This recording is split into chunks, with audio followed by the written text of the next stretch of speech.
हमारे साथ हैं जल संसाधन मंत्री रतनलाल कटारिया जी। इनके साथ सामाजिक न्याय और सशक्तिकरण भी आपके पास है सर। सबसे पहले मैं आपसे एक बात जानना चाहती हूँ कि छात्र जीवन से लेकर के केंद्र की राजनीति तक आपका एक लंबा अनुभव रहा। पूरे जीवन को आप किस तरीके से देखते हैं अभी तक के? मैं बाल्यकाल में ही राष्ट्रीय स्वयंसेवक संघ से जुड़ गया था और मेरे पिताजी भी 1942 में आरएसएस से जुड़ गए थे। डाउन टू अर्थ हमारा परिवार है। और मैं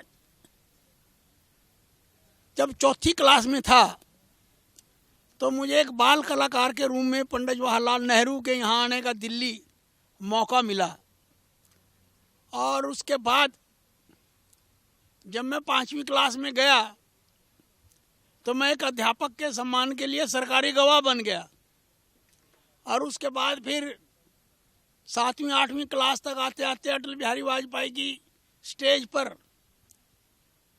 1967-68 में एक देशभक्ति का गीत सुनाया। और तब से मेरे में बचपन में ही पिताजी की वजह से राजनीतिक बातों में दिलचस्पी थी। और यही कारण रहा कि जब मैं एलएलबी फाइनल ईयर में था 1982 में, तो मैंने पहला चुनाव लड़ा और 87 में मैंने केंद्रीय मंत्री और उप मुख्यमंत्री चौधरी चांदराम को हराकर मैं रदौर विधानसभा से विधायक बना। और फिर देवीलाल जी की सरकार में 87 में मैं पार्लियामेंट्री सेक्रेटरी रेवेन्यू बना। और तब से लेकर तीसरी बार मेरा ये मेंबर पार्लियामेंट में बना हूँ। और बीए ऑनर्स एमए एलएलबी तक की शिक्षा मैंने प्राप्त की है।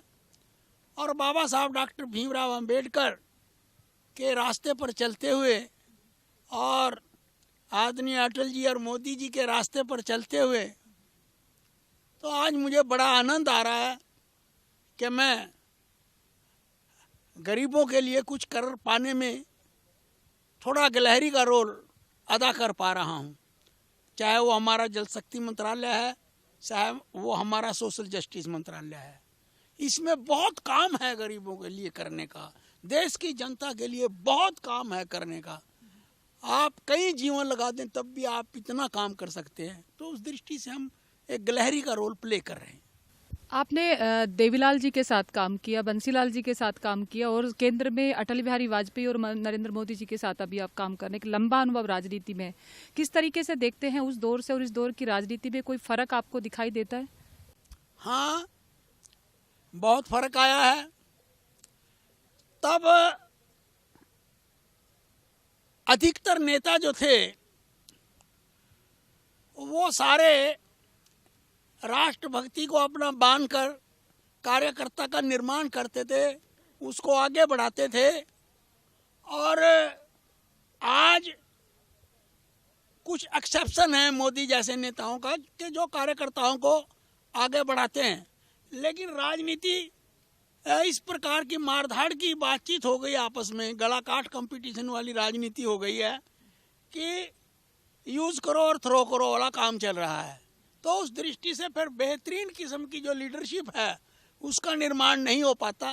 तो लोग एमएलए एमपी बनते हैं, एक एक दो दो बार जीतते हैं और फिर घर बैठ जाते हैं। तो जिस तरह से पहले नेता लंबी लंबी पारियां खेला करते थे और राष्ट्र के काम में ही जुटे रहते थे, तो इस प्रकार का अब देखने को नहीं मिलता। अच्छा, मैं जानना चाहती हूँ क्योंकि देखिए आप जिस तरीके से आपके पास सोशल जस्टिस एंड एम्पावरमेंट जैसा एक रिस्पॉन्सिबल डिपार्टमेंट है जिसमें एक आम गरीब आदमी जिसको सहारे की बहुत ज़रूरत है, एक मार्गदर्शन की ज़रूरत है, उनके लिए काम करने का मौका मिला है। क्या कोई ऐसा अनुभव जो लगता है कि इस देश के जो सामाजिक स्ट्रक्चर है उसको कोई मार्गदर्शन का काम कर सकता है? कोई आपका व्यक्तिगत अनुभव उस पूरे डिपार्टमेंट के मद्देनजर? हाँ, बहुत व्यक्तिगत अनुभव आते हैं कि जैसे जो बच्चे विदेश जाना चाहते हैं उनको ओवरसीज स्कॉलरशिप मिलती है। तो अगर आप ठीक ढंग से उन केस को हैंडल करके कुछ बच्चों को विदेश में तालीम प्रदान कराने में सफल रहते हैं तो वो बच्चे भी आगे बढ़कर समाज के लिए असेट्स बन सकते हैं। और इस तरह से उनके सामने जो चुनौतियां आती हैं, जैसे एक फार्मूला आया था कमिटेड लायबिलिटी का, तो उसके अंतर्गत करोड़ों शेड्यूल कास्ट बच्चों का स्कूल से ड्रॉप आउट हो गया था, पढ़ाई छूट गई थी। लेकिन मोदी जी का ध्यान जब उस और दिलाया गया तो उन्होंने उस अनोमली को दूर किया, और जो राशि हम केवल 11,000 करोड़ रुपया दे पाते थे, अब वो 60,000 करोड़ रुपया 5 साल में हो गई है। तो जिससे 4 करोड़ एससी बच्चों का भविष्य बदलेगा, और ये फैसला जो है उनके जीवन में गेम चेंजर साबित होगा। एक व्यक्तिगत सवाल मैं और लेना चाहती हूँ इसी से जुड़ा हुआ, क्योंकि जिस तरीके से बाबा अंबेडकर साहब का एक विजन था कि इस देश में संविधान के आधार पर जिस तरीके से इक्वेलिटी की बात की गई है, सोशल जस्टिस की बात की गई है, वो कितना सार्थक अभी तक सरकारों की तरफ से किया गया है, या कुछ और इसमें करने की जरूरत है? आपको, आप किस तरीके से देखते हैं? अभी जो इक्वलिटी को प्राप्त करने का जो ध्येय है, उसमें अभी बहुत कुछ करना बाकी है। देश के अंदर धर्म का सृजित होना अच्छी बात है। मैं तो ये भी कहता हूं कि लोग अपने दम पर, अपने व्यापार के नाते, एंटरप्रेन्योरशिप के नाते आगे बढ़ें, लखपति बने, करोड़पति बने, अरबापति बने, हमें कोई उस पर आपत्ति नहीं है। लेकिन जो गरीबों का बनता है ड्यू, कम से कम वो तो मिलना चाहिए। जैसे लेबर रिफॉर्म्स हैं, अभी मोदी जी ने बहुत किए हैं, अटल जी ने भी किए थे।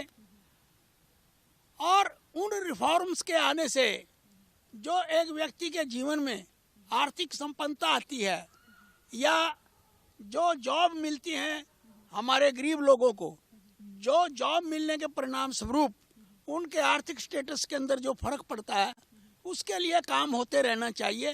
तभी जाकर देश एक महान राष्ट्र बनेगा।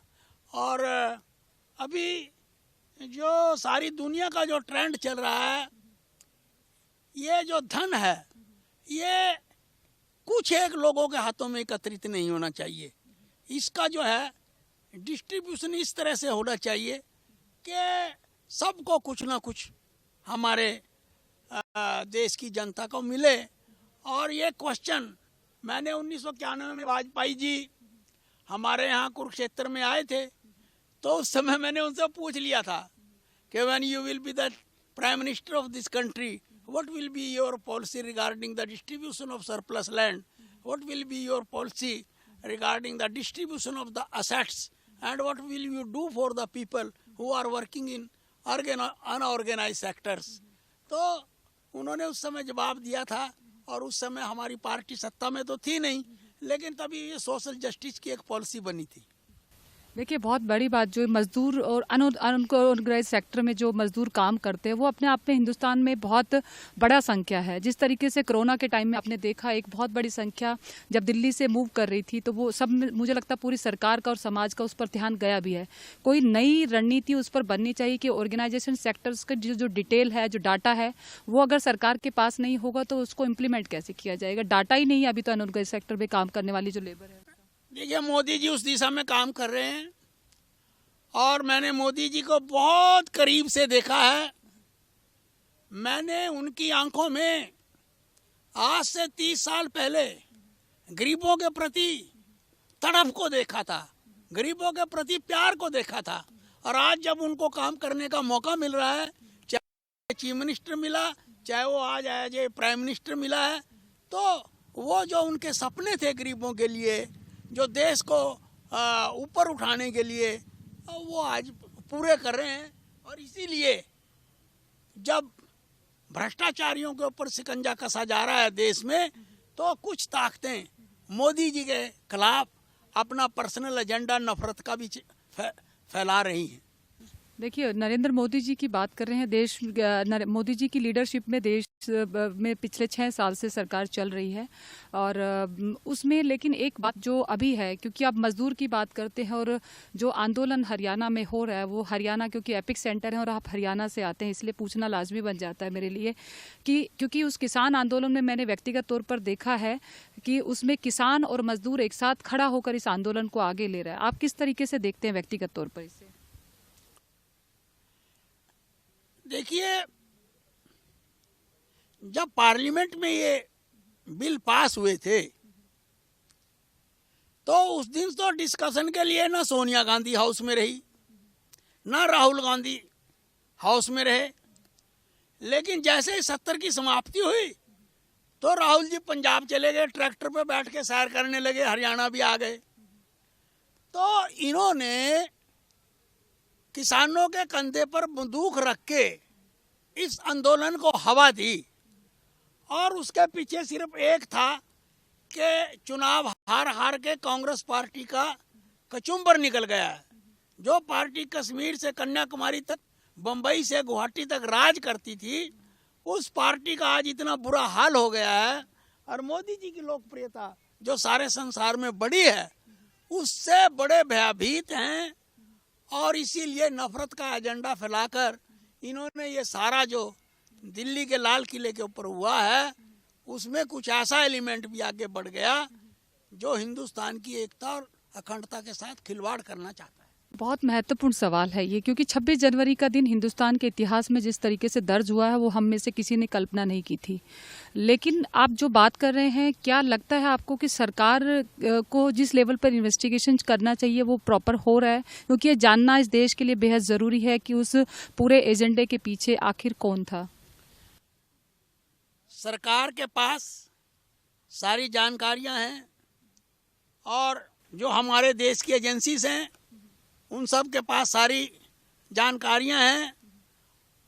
और कांग्रेस के जो एमपी हैं पंजाब के बिट्टू, जिनके दादाजी ने पंजाब में आतंकवाद को ख़त्म करने के अंदर बहुत महत्वपूर्ण भूमिका निभाई थी, वो तो सरेआम हाउस में भी कह रहे हैं और राष्ट्रपति के अभिभाषण में भी उन्होंने खड़ा होकर कहा कि इसमें खालिस्तानी एलिमेंट जो है वो घुस गया था, जिसके परिणाम स्वरूप किसान संघर्ष के अंदर ये बाधाएं आई। किसान नहीं है जो देश की एकता और अखंडता के खिलाफ काम कर रहा है, वो तो सीधा साधा है। लेकिन कुछ ऐसी ताकतें इसमें बीच में घुस गई जो किसान को भी बदनाम करना चाहती हैं और अपना मकसद देश को डिस्टेबलाइज करने के अंदर जो है वो आगे आ रही हैं। जैसे कि अब ये रिहाना जी आ गई, क्या लेना देना था उनका किसानों से? क्या जरूरी था उनका इंटरवीन करना भारत के इंटरनल मैटर्स के अंदर? तो ये कुछ लोग हैं। लेकिन इंटरनल मैटर के लिए मैं आखिरी सवाल आपसे जानना चाहती हूँ, क्योंकि आप इंटरनल मैटर की बात करते हैं, सरकार भी बार बार कह रही है कि हम संभाल लेंगे। देश के किसान हैं, हम का नागरिक है जो बैठा हुआ सड़क पर है, चाहे उसकी संख्या कम है। आप लोग क्या व्यक्तिगत तौर पर दोबारा से सरकार बातचीत करने के लिए कोशिश करेगी? क्योंकि बातचीत से ही आखिरकार हल निकलेगा। 24 घंटे तैयार हैं, जब चाहें जहां चाहें किसानों से बात कर सकते हैं। प्रधानमंत्री जी ने खुद कहा है कि एक मैं टेलीफोन की काल की दूरी के ऊपर बैठा हूं और किसान तो हमारा अन्नदाता है, हमारा भगवान है, उसके बारे में बुरा सोचना ये कोई हमारा लक्ष्य थोड़ा है। आखिर जो ये कोरोना काल आया तो किसान ने इतना उत्पादन किया है कि तभी तो हम बच पाए कि हमने इतना अन्न का उत्पादन किया। तो ऐसे व्यक्ति के बारे में हम क्यों बुरा सोचेंगे? एक और आखिरी सवाल, क्योंकि बहुत महत्वपूर्ण है। अंबाला एपिक सेंटर एक तरह से इस किसान आंदोलन को जब शुरुआत हुई है और आप अंबाला क्योंकि आपकी कॉन्स्टिट्यूंसी है, तो क्या आप अपनी तरफ से कोई पहल आप लोगों ने अभी तक की या आप व्यक्तिगत तौर पर किसी से किसान नेता जो इस आंदोलन का हिस्सा है उनसे बात करने की कोशिश की, मनाने की? क्योंकि सबसे ज्यादा जो नुकसान हो रहा है इस आंदोलन में वो हरियाणा का एक तरह से हो रहा है। हाँ, मैं तो बार बार गया हूँ और आज भी हाथ जोड़ के उनसे प्रार्थना कर रहा हूँ कि आप आइए, ये देश आपका है, आपने इस देश को खड़ा करने के लिए खून पसीना बहाया है और ऐसी कोई समस्या नहीं है जिसका समाधान नहीं हो सकता। और बातचीत के माध्यम से बर्लिन की दीवारें गिर गई तो ये तो कुछ बात ही कुछ नहीं थी।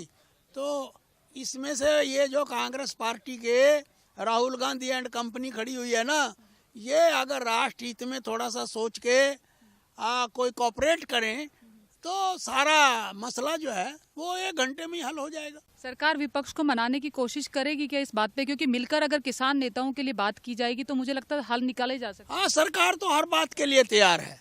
हाँ, बहुत बहुत शुक्रिया आपके तमाम जवाबों के लिए। ये थे रतनलाल कटारिया जी, जिन्होंने बेबाकी के साथ पूरे हरियाणा से जुड़े हुए मुद्दे हों या केंद्र के साथ जुड़े हुए मुद्दे, तमाम मुद्दों पर बेबाकी से के साथ अपनी बात रखी। और इसी तरीके से हम लगातार जो राजनेता हैं और नेता हैं वो किस तरीके से एक आम आदमी के वेल विशिंग के लिए काम कर सकते हैं, उस पर तमाम तरह की बातें लगातार आप लोगों के सामने करते रहेंगे। हमारे साथ देखते रहिए खबर फास्ट।